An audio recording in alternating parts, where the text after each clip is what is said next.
Praise the lord. హల్లెలూయా. అందరూ బాగున్నారా? Yes, మనందరం బాగున్నాం. ఈ దినంలో సజీవుల లెక్కల్లో దేవుడు మనల్ని లెక్కించాడంటే మనం బాగుంటేనే కదా. ఏం బాగోలేండి, ఈ మోకాల నొప్పులతో బాధపడుతున్నాను నేను, ఈ చెస్ట్లో అప్పుడప్పుడు పెయిన్ వస్తూ ఉంది, ఊపిరి పీల్చుకోలేకపోతున్నాను, తల తిప్పుడు ఎక్కువైపోయింది, బాధ. ఎటు చూసినా కష్టాలేనండి. ఏదో జీవితం అలా గడిచిపోతూ ఉన్నది. అలాంటి స్థితిలో దేవుడు మనలను వదిలిపెట్టలేదు. అలా మనలను జీవించడానికి దేవుడు సృజించలేదు. మనము రాజులైనటువంటి యాజక వంశమునకు చెందినటువంటి వాళ్ళం. దేవుని నామం నాకు మహిమ కలుగును గాక. ఆత్మ సంబంధమైనటువంటి బలులు నర్పించే యాజకులం మనం.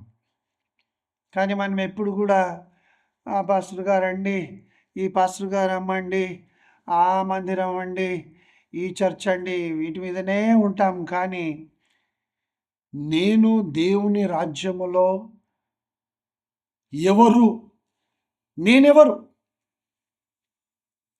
మనుషులంటే కాదు, నన్ను మనుషులు ఏమైనానని. ఒకడు నన్ను రాజు అనొచ్చు, ఇంకొకడు నన్ను భిక్షగాడు అనొచ్చు, ఒకరు నన్ను మంచివాడనొచ్చు, ఇంకోడు మోసగాడు అనొచ్చు, ఒకరు నన్ను చాలా తెలివైన వాడనవచ్చు, ఇంకొకడు అసలు వినంత బుద్ధిహీనుడే లేడు అనవచ్చు. నేను చాలా ప్రేమ కలిగినటువంటి వాడనని ఒకరు చెప్తారు, ఇంకోడేమో చాలా క్రూరుడండి అని ఇంకోడు అంటారు. ఎవరు మన మాటలు కాదు. నా దేవుడు నా గురించి ఏమంటూ ఉన్నాడు, నేను ఎవరిని అని చెప్తున్నాడు, నీవెవరిని అని చెప్పాడు ఆయన. నీవు నేను మనందరము రాజులైనటువంటి యాజక సమూహమునకు చెందినటువంటి వారమైనాం. దేవుని నామం నాకు మహిమ కలుగును గాక. ఎందుకు భయపడతావు? నిన్ను కనినటువంటి పరలోకమందున తండ్రి అయిన దేవుడు, నీ సృష్టికర్త, మనకు దేవుడై ఉన్నాడు, మనకు తండ్రి అయి ఉన్నాడు, మనం ఆయన పిల్లలము. సో యేసుక్రీస్తు ప్రభు కూడా ఈ లోకములో ఆయన తన తండ్రి చిత్తం నెరవేర్చుటకు భూమి మీదకి వచ్చినప్పుడు ఏమన్నాడు? మీరు లోకమునకు ఉప్పై ఉన్నారు. దేవుని నామం నాకు మహిమ కలుగును గాక. అన్నేసి చూడు, నన్నేసి చూడు అన్నదంట ఉప్పు. కాబట్టి ఉప్పు లేకుండా ఉంటే ఎవరూ తినరు. అది ఎంత మంచి ఆహార పదార్థమైనా సాల్ట్ లేకపోతే ఎవరు తినలేరు. మీరు లోకమునకు ఉప్పు అయి ఉన్నారు. మన మాటలు ఉప్పు వేసినట్లు సారం కలిగి ఉండాలంటాడు దేవుడు. కాబట్టి మనము లోకమునకు ఉప్పు అయి ఉన్నాము. ప్రిజర్వేటివ్ సువార్త ద్వారా, మనము చేసేటటువంటి ప్రార్థనల ద్వారా ఈ లోకంలో ఉన్నటువంటి మానవుని యొక్క ఆత్మ నశించిపోకుండా దేవుని వైపునకు వారు తిరిగి హృదయమును మార్చుకొని జీవితంలో మార్చుకొని కాదు. ఈ రోజుల్లో చాలామందికి జీవితం మారాలి. ఏమీ లేని స్థితిలో నుంచి లోకంలో ఉన్నదంతా నేనే సంపాదించుకునేటటువంటి జీవిత విధానంలో అది మారిపోవాలని కోరుకుంటున్నా. హృదయం మారకుండా ఇవన్నీ వస్తే ఏం లాభం లేదు. కాబట్టి మనము మాట్లాడేటటువంటి మాటలు ఇతరులను బాధించేవిగా కాకుండా వారిని దేవుని విశ్వాసములో కట్టేవిగా ఉండాలి. ఇంకా ఏమన్నాడు? మనల్ని చూసి మీరు ఈ లోకమునకు వెలుగై ఉన్నారు. You are the light of this world.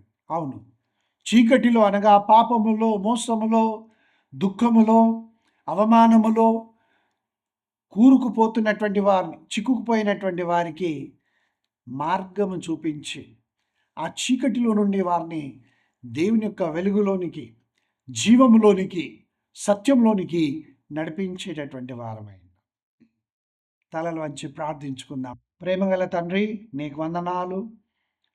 ఈ వాక్యం వినుచున్నటువంటి నీ ప్రియమైన ప్రజలను నీవు నడిపించావు ఈ స్థలమునకు. నీకు స్తోత్రం. ఈ వాక్యము ద్వారా వారిని బలపరచండి, ఆశీర్వదించి దీవించుమని యేసునామమున ప్రార్థిస్తున్నాను తండ్రి, ఆమేన్. దేవుని ప్రియమైన ప్రజలారా, అపోస్తుడైన పౌలు కొరింథీయులకు రాసిన మొదటి పత్రిక 2వ అధ్యాయము 9వ వచనములో బైబిల్ గ్రంథంలో ఈ విధంగా వ్రాయబడినది: దేవుడు తన్ను ప్రేమించు వారి కొరకు ఏవి సిద్ధపరచెనో అవి కంటికి కనబడలేదు, చెవికి వినబడలేదు, మనుష్య హృదయమునకు గోచరము కాలేదు అని వ్రాయబడినది. అనగా చూస్తేనే నమ్మే స్థితిలో ఉన్నాడు ఈ దినమున మనిషి. ఇప్పుడు చూసి కూడా నమ్మడం లేదు అనేకులు. సత్య మార్గమును చూపిస్తే నమ్మడం లేదు, జీవ మార్గమును చూపిస్తే నమ్మడం లేదు, సహాయం ఎలా దొరుకుతుంది, ఆత్మ ఎలా రక్షింపబడుతుంది అని చెప్తే కూడా నమ్మడం లేదు. కాబట్టి చూసి నమ్మడం లేదు, చూడక నమ్మడం లేదు. మరి ఎటు వెళ్ళిపోతున్నారు వారు? ఈ లోకాధికారి ఎటువైపునకైతే వారిని ఈడ్చుకొని పోతున్నాడో అంటే వెళ్ళిపోతున్నారు. ఎందుకంటే దేవుడు అందరి కొరకు అన్నీ సిద్ధపరచలేదు, కానీ అన్నింటినీ సృష్టించాడు. కానీ తాను ఏదైతే ఇవ్వతలంచాడో అది కేవలము తన్ను ప్రేమించేటటువంటి వారి కొరకనగా తన ఆజ్ఞలకు లోబడి, ఒకప్పుడు ఆయన ప్రజగా ఉండక ఇప్పుడు ఆయన బిడ్డలుగా వారు తమ హృదయాన్ని మార్చుకొని యేసుక్రీస్తు ప్రభువును రక్షకునిగా అంగీకరించి ఇంకా పాపము చేయకుండా పశ్చాత్తాపము, మారు మనస్సు, నూతన హృదయం పొందినటువంటి వారై ప్రభు కొరకు అన్నింటినీ సహిస్తూ ఎవరైతే జీవిస్తున్నారో, దేవుని ఆజ్ఞ ప్రకారం చేస్తున్నారో, లోబడుతున్నారో, వారి కొరకు ఏవైతే ఆయన సిద్ధపరిచాడో అవి కంటికి కనబడలేదు. దేవుని నామం నాకు మహిమ కలుగును గాక. కనబడనటువంటివి ఉన్నవి అని నమ్ముటయే విశ్వాసం. హల్లెలూయా. What you do not see right now, you believe that they exist, they are there. That is faith. చెవులకు కూడా వినబడలేదు, ఎవరు నీతో చెప్పలేదు, కట్టుకథలు తప్ప. ఆయన 10,000 ఇచ్చాడు కానుకగా ఈ దేవాలయంలో, ఈ మందిరంలో. దేవుడు ఆయనకు ₹1,00,000 ఇచ్చాడు, నమ్మేస్తావు. అసలు ఆయన 10,000 ఇచ్చాడా లేదా తెలియదు, ఆయనకు 1,00,000 వచ్చాయా తెలియదు, అలా చెప్పేస్తారన్నమాట. ఏవో సాక్ష్యములను తీసుకొని వచ్చి ఆ స్టేజ్ మీద నిలబెడితే క్రైస్తవ విశ్వాసులు నమ్మేస్తారండి. నీవు స్టేజ్ మీద చూసినటువంటి దానిని, లేకుంటే టీవీలో చూపించిన దాన్ని నమ్మేస్తావు. ఎందుకంటే అమ్మో, దేవుని సేవకులకు విరోధంగా మనం మాట్లాడకూడదు, ఆయన అభిషేకించిన వారికి విరోధంగా మనం మాట్లాడకూడదు. కానీ దేవుడు అబద్ధాన్ని కూడా వాళ్ళు చెప్తే నమ్ము అని చెప్పలే. నాకు చెప్పలే దేవుడు. వాళ్ళు చూపించే అబద్ధమైన ఇది నమ్ముతాను నేను చెప్పలేదు. కాబట్టి మనము ఇవన్నీ చూసి ఏది సత్యమో, ఏది అబద్ధమో, ఇది నిజంగా దేవుడు చేసిన కార్యమైనా లేకపోతే ఈ లోక సంబంధమైనదా అని గుర్తించలేని పరిస్థితుల్లోనికి మనము జారిపోయాం. అవి మన చెవులకు కూడా వినబడలేదు, ఆ తర్వాత వాక్యం ఏమంటుందంటే మనుష్య హృదయమునకు గోచరము కాలేదు. మనుష్య హృదయమునకు అవి గోచరం కాలేదు. గనుక ధైర్యం తెచ్చుకొని మనము దేవుని యొక్క శక్తి చేత బలపరచబడి మనము ముందుకు సాగిపోవాలి. ఈ సంవత్సరాంతంలోనికి వచ్చేసాం. 2024 సంవత్సరము ఇంకా ఆఖరి నెలలు, ఆఖరి రోజుల్లో మనం ఉన్నాం. మళ్ళీ 2025 సంవత్సరం అని హ్యాపీ న్యూ ఇయర్ చెప్పుకుంటూ ఉంటాం. అయితే 40 సంవత్సరాలు అరణ్యములో తిరుగులాడారు ఇశ్రాయేలు ప్రజలు. దేవుని ప్రజలే వాళ్ళు. వారి కాలు వాపు రాలేదు, వారి బట్టలు చిరిగిపోలేదు, పాతగిలలేదు. వాళ్ళ కాళ్ళకి వాపు రాలేదు. కొద్దిగా నడవండి, అబ్బా నొప్పిలేస్తున్నాయండి, వాచిపోయాయండి, ఇంకా నేను నడవలేనండి, ఎస్కలేటరా లేకపోతే ట్రాలీయా, ఇంకా దేంట్లోనైనా కూర్చొని వెళ్ళాల్సిన పరిస్థితి. కొద్ది దూరం నడుస్తేనే 40 సంవత్సరాలు అరణ్యంలో తిరుగులాడారు. దేవునిని వారు ద్వేషిస్తూనే ఉన్నారు, బాధిస్తూనే ఉన్నారు. దేవుని ఎడల వారు అపనమ్మకమునే కలిగి ఉన్నారు. దేవుని సేవకులైనటువంటి మోషే అహరోనులకు లోబడలేదు. వాళ్ళు చెప్పిన మాట వినిపించుకోలేదు. అయినను దేవుడు వారికి ఏ లోటు రానియకుండా కాపాడాడు.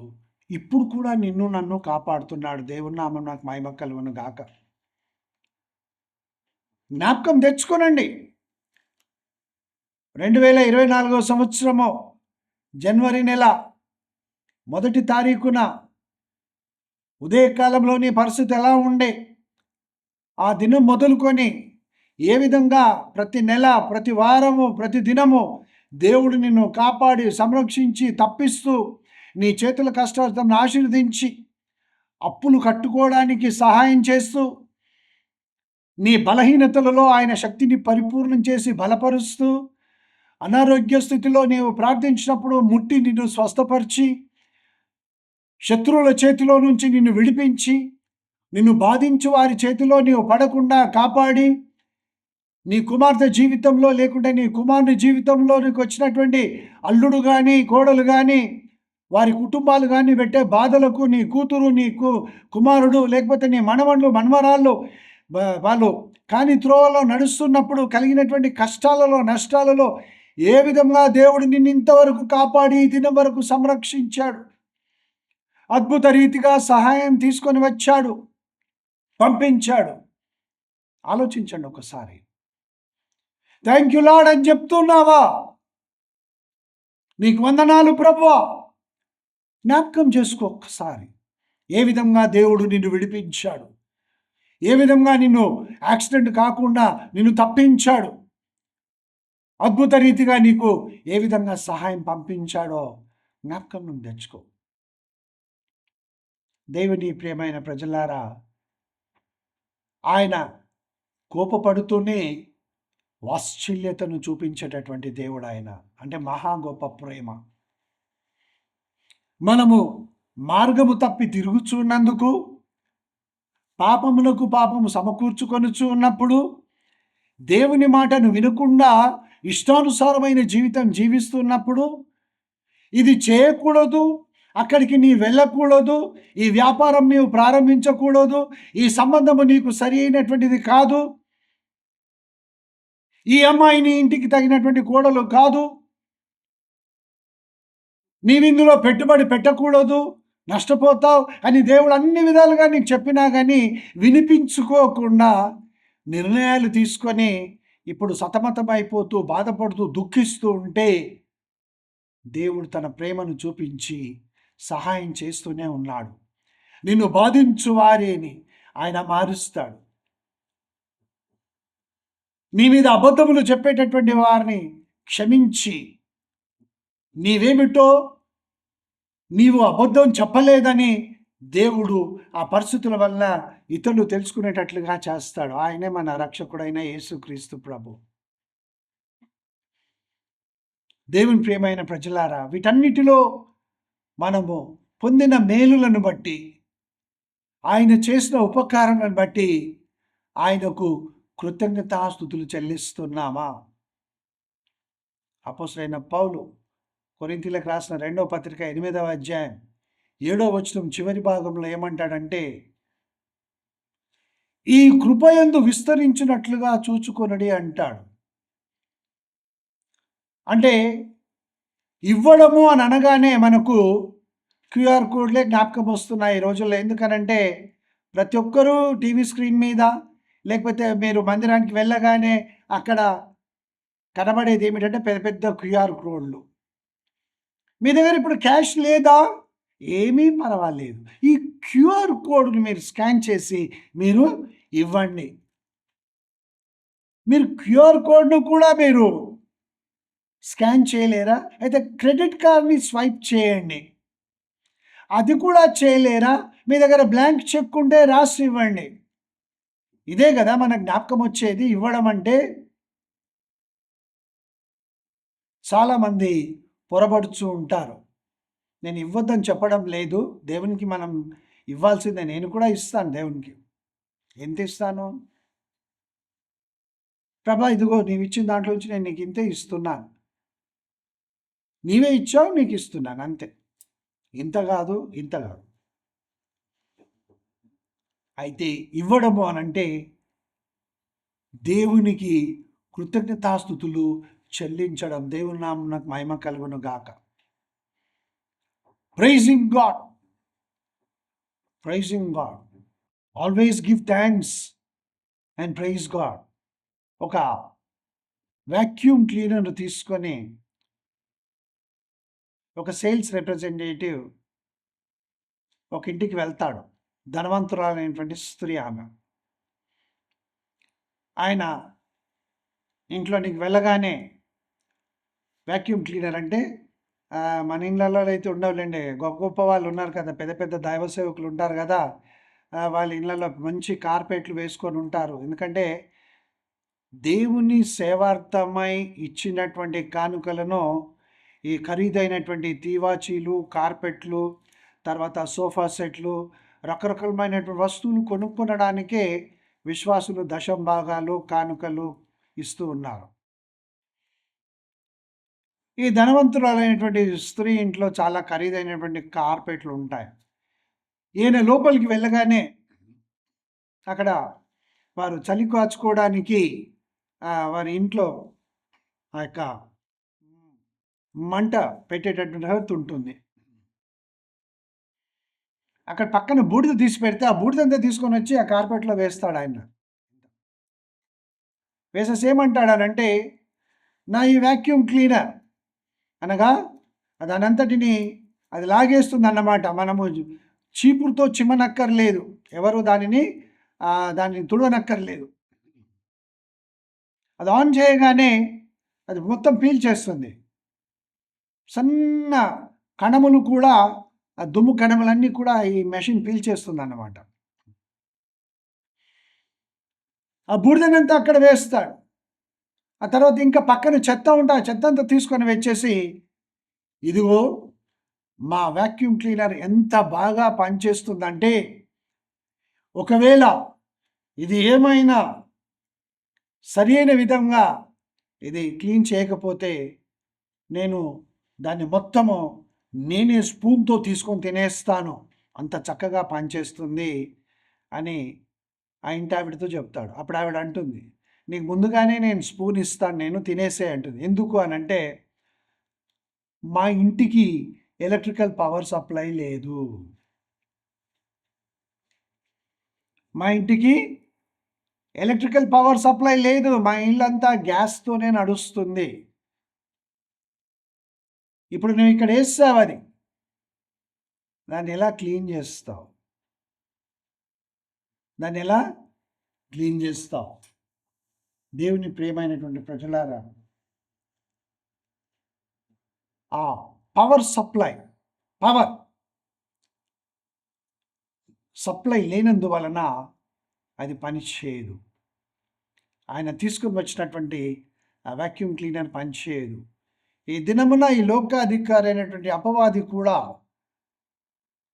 తాను ఏర్పరచుకున్నటువంటి వారి ద్వారా ఈ విధంగా శక్తి లేకుండా ఏ కార్యము జరగదు, కానీ ఏదో జరుగుతున్నటువంటి భ్రమపరిచే విధంగా వాడు మోసగిస్తూ ఉన్నాడు అపవాది. గనుక మనం జాగ్రత్తగా ఉండాలి. We live by the power of the word of God. All glory to Jesus. మనము దేవుని వాక్యపు శక్తి చేత మనం జీవిస్తూ ఉన్నాం. We live by the power of the word of God. ఆ తర్వాత we move by the power of the Spirit of God. దేవుని యొక్క పరిశుద్ధాత్మ శక్తి చేత మనము మన జీవితయాత్రను జీవిస్తూ ఉన్నాం. ఆ తర్వాత మన యొక్క జీవితంలో యేసు క్రీస్తు ప్రభు రక్తం, ఆ రక్తము చేత మనము పవిత్రపరచబడి పరిశుద్ధమైన జీవితం జీవిస్తున్నాం. By the power of the word of God we live. దేవుని వాక్యపు శక్తి చేత మనం జీవిస్తున్నాము.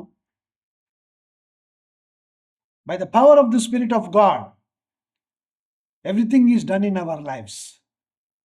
పరిశుద్ధాత్మ దేవుని యొక్క శక్తి చేత మన జీవితంలో అన్నీ నెరవేర్చబడుతున్నాయి. యేసు రక్తం యొక్క శక్తి చేత మనము పవిత్రపరచబడి శుద్ధీకరింపబడి దేవుని కొరకు మనము పరిశుద్ధపరచబడుతూ జీవిస్తూ ఉన్నాం. ఎస్, ఎందుకు మనము దేవునికి స్తుతి చెల్లించాలి అని అంటే 28వ దావీదు కీర్తన 7వ వచనంలో బైబిల్ గ్రంథంలో ఈ విధంగా వ్రాయబడి ఉంది. ఈ వాక్యమును విని దాని ప్రకారం చేద్దాం. యెహోవా నా ఆశ్రయము, నా కేడెము, నా హృదయము ఆయన యందు నమ్మిక ఉంచెను గనుక నాకు సహాయం కలిగెను. కావున నా హృదయము ప్రహర్షించుచున్నది, కీర్తనలతో నేను ఆయనను స్తుతించుచున్నాను. I'm giving thanks. ఎందుకు అనంటే నేను యెహోవా యందు నమ్మిక ఉంచి ఉన్నాను. నా హృదయం నిబ్బరముగా ఉన్నది, నా హృదయము ధైర్యంగా ఉన్నది. దేవుని యొద్ద నుంచే నాకు సహాయం కలుగుతుంది. ఆయనే నాకు ఇచ్చాడు, ఆయన మాత్రమే నాకు ఇవ్వగలడు. ఏది నాకు ఈ లోకంలో ఎవరు ఏమీ ఇవ్వరు. అవన్నీ క్షణమాత్రం ఉండేటటువంటివి, నశించిపోయేటటువంటివి. నిత్యం ఉండేటటువంటివే దేవుడు నాకు ఇచ్చి నన్ను నడిపిస్తున్నాడు కనుక నేను ఆయనకు కృతజ్ఞతాస్తుతులు చెల్లించదును. ఇంకా నా ప్రాణమునకు ఆయన సేద తీర్చుచున్నాడు. కృంగిన నీ ప్రాణము, బలహీనమైపోతున్నటువంటి నీ ప్రాణము, నీ ఆశలు, నీ కోరికలన్నీ కూడా ఈ లోక సంబంధమైనవి కనుక నిన్ను బహుగా బాధిస్తూ వేధిస్తూ ఉన్నాయి. అవన్నీ నీలో ఆ చెప్పనశక్యం కానంత బాధ, నిన్ను అనగద్రొక్కుచున్నటువంటి పరిస్థితుల్లో దేవుని వాక్యం ఏమంటుందంటే, నా ప్రాణమునకు ఆయన సేద తీర్చుతున్నాడు. He restoreth your soul. Restoration is from God. Only he can restore. వేరే ఎవరు కూడా ఇవ్వలేరు. వేరెవరు కూడా ఇవ్వలేరు. ఆయన మాత్రమే మరలా నీకు ఇవ్వగలడు. నీవు పోగొట్టుకున్న దానిని మరలా ఇవ్వగలడు. నీవేదైతే కావాలని ఆశపడుతున్నావో ఈ లోకం ఇవ్వదు, కానీ దేవుడు తన చిత్తానుసారంగా నీకు ఇస్తాడు. నీవు పోగొట్టుకున్నటువంటి నీ ఆరోగ్యమును ఆయన మరలా తిరిగి ఇస్తాడు. నీవు కోల్పోయినటువంటి సంతోషము, సమాధానము ఆయన నీకు ఇస్తాడు. షాలోమ్, పీస్, సమాధానం. కాబట్టి నా ప్రాణమునకు ఆయన సేద తీర్చుచున్నాడు. అందును బట్టి దేవుని కృతజ్ఞతాస్తుతులు చెల్లించు. నీవే డాక్టర్ దగ్గరికి వెళ్ళినా నీ ప్రాణమును ఆయన సముదాయించలేడు. ఏ మందు నీకు ఇచ్చినా నీ ప్రాణమునకు నెమ్మది కలగదు. నీ దుఃఖము, బాధ, వేదన మర్చిపోవడానికి కొరకు నీకు కొన్ని రకములైనటువంటి టాబ్లెట్స్ ఇస్తారు, పవర్ఫుల్ టాబ్లెట్స్ ఇస్తారు. అని ఒక బ్రదర్ చెప్తా ఉండే, ఇక్కడ ఒక యవనస్తునికి నొప్పి లేచిందంట, ఇక్కడ ఈ చెవి వెనకాల నరం నుంచి. అది ఎంత భయంకరం అని అంటే, డాక్టర్స్కి తెలిసినటువంటి ఆ యొక్క మందులన్నిటిలో నొప్పిని తగ్గించేటటువంటి బలమైనటువంటిది ఇచ్చినా కానీ ఆ యవనస్తునికి ఆ నొప్పి తగ్గలేదంట.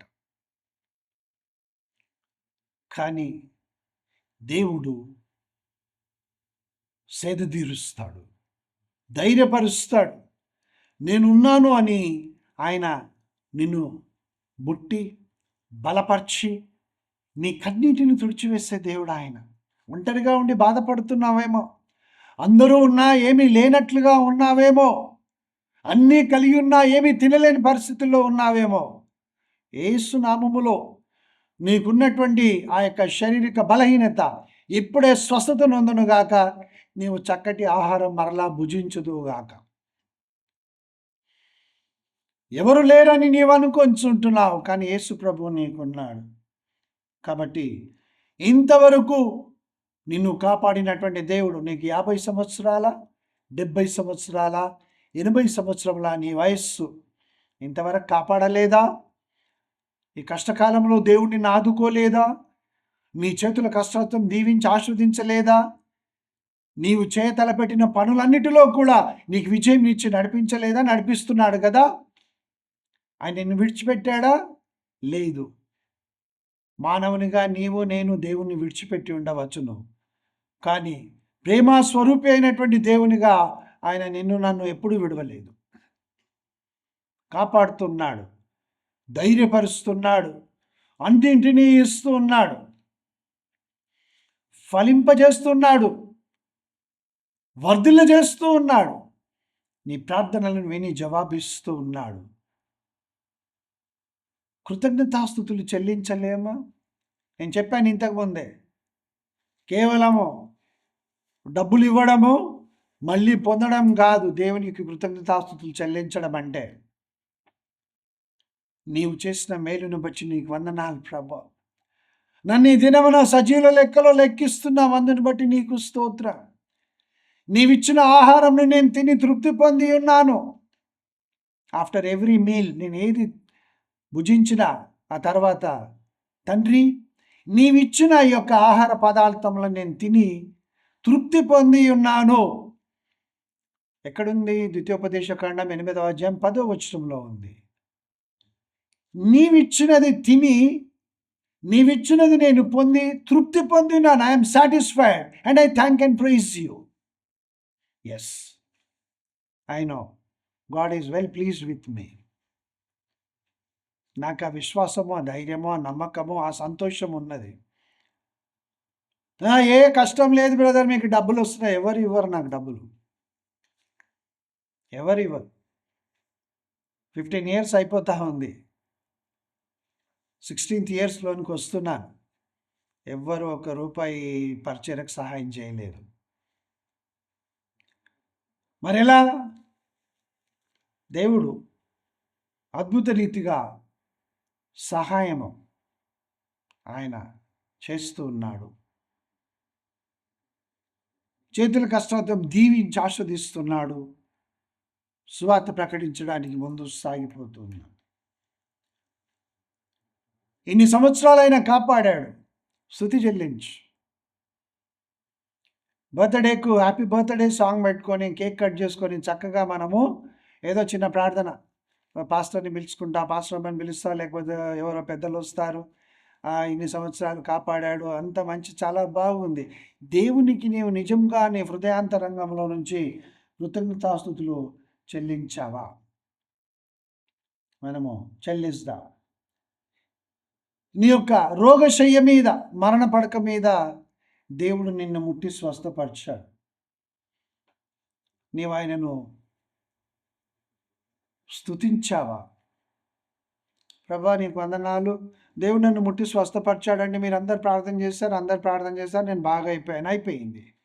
కానీ నీవు పొందిన ఆ మేలుననగా, నీవు పొందిన ఆ స్వస్థతను బట్టి నీ జీవితకాలం అంతా దేవుని కొరకు నేను జీవిస్తాను అనే నిశ్చయత, నమ్మకము, ఒప్పందం నీవు చేసుకున్నావా? 136వ దావీదు కీర్తన 26వ వచనంలో ఏముందంటే, పరలోకమందున్న తండ్రి అయిన దేవునికి మనం కృతజ్ఞతాస్తుతులు చెల్లించాలి. ఎందుకంటే ఆయన కృప నిరంతరము నిలుచును. His mercy endureth for ever. His mercy endureth for ever. కాబట్టి మనము దేవునికి కృతజ్ఞతాస్తుతులు చెల్లించవలసినటువంటి వారమై ఉంటున్నాం. దేవుని ప్రియమైనటువంటి ప్రజలారా, ఇదిగో దేవుని వాక్యము ఈ దినమున మనతో ఏ విధంగా మళ్ళీ ఆయన మాట్లాడుచున్నాడు. 105వ దావీదు కీర్తన 1వ వచనం, యెహోవాకు కృతజ్ఞతాస్తుతులు చెల్లించుడి, ఆయన నామమును ప్రకటన చేయుడి, జనములలో ఆయన కార్యములను తెలియజేయుడి. కాబట్టి యెహోవాను వెదికేటటువంటి వారు హృదయమందు సంతోషించుదురుగాక. ఆయన ఆశ్చర్య కార్యములను గూర్చి ప్రకటన చేసేటటువంటి వాళ్ళు, అనగా దేవుడు ఈ కార్యం నా జీవితంలో చేశాడు కాబట్టి నేను దేవుని కొరకు ఈ విధంగా జీవిస్తాను. కానీ మనం ఏం చేస్తున్నాము? దేవుడి కార్యం చేస్తున్నాడు కాబట్టి ఇదిగోనండి పాస్టర్ గారు అని చెప్పి అయిపోయింది. దేవునికి నీకు ఉన్నటువంటి సంబంధం ఇంత అని చూపించుకుంటున్నాం.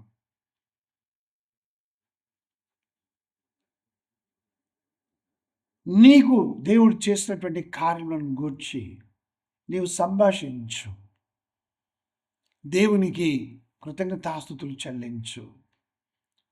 ఆయన వాక్యపు శక్తి చేత నీవు జీవిస్తున్నావు. ఆయన పరిశుద్ధాత్మ శక్తి చేత చేయు కార్యములను బట్టి మనం సమస్తమును పొందుచు ఉన్నాము. ఆయన రక్తము, ఆ శక్తి చేత మనము పవిత్రపరచబడి పరిశుద్ధపరచబడుచున్నాము. The power of God. తలలు వంచి దేవుని వైపునకు చూద్దాం. ప్రభువా నీకు వందనాలు. నీవు నిన్ను ప్రేమించు వారికి ఏవైతే సిద్ధపరిచావో అవి ఉన్నాయి. ఇప్పుడు నా కంటికి కనబడడం లేదు, నాకు ఎవరు చెప్పడం లేదు, నా చెవికి వినబడడం లేదు, హృదయానికి అగోచరము, నేను దానిని ఊహించలేను కూడా. కానీ అవి నీ యందు ఉన్నవని నేను ధైర్యం తెచ్చుకొని ముందుకు సాగిపో కృపను నాకును ఈ వాక్యం వినినటువంటి వారందరికీ మని ప్రార్థిస్తుంటున్నాను. ప్రభా, ప్రతి విషయములో మేము కృతజ్ఞతాస్తుతులు చెల్లిస్తూ నీ కొరకైన నమ్మకమైన దాసుల వలె మేము జీవిస్తూ నీ వాక్యము చేతను, పరిశుద్ధాత్మ చేతను, నీ ప్రశస్తమైన రక్తము చేతను మేము ఈ జీవిత యాత్రను సాగించుటకు నీ మమ్మల్ని శక్తిమంతులనుగా చేయమని యేసు నామమున ప్రార్థిస్తున్నాను తండ్రి. Amen, amen. God bless you. Praise the lord.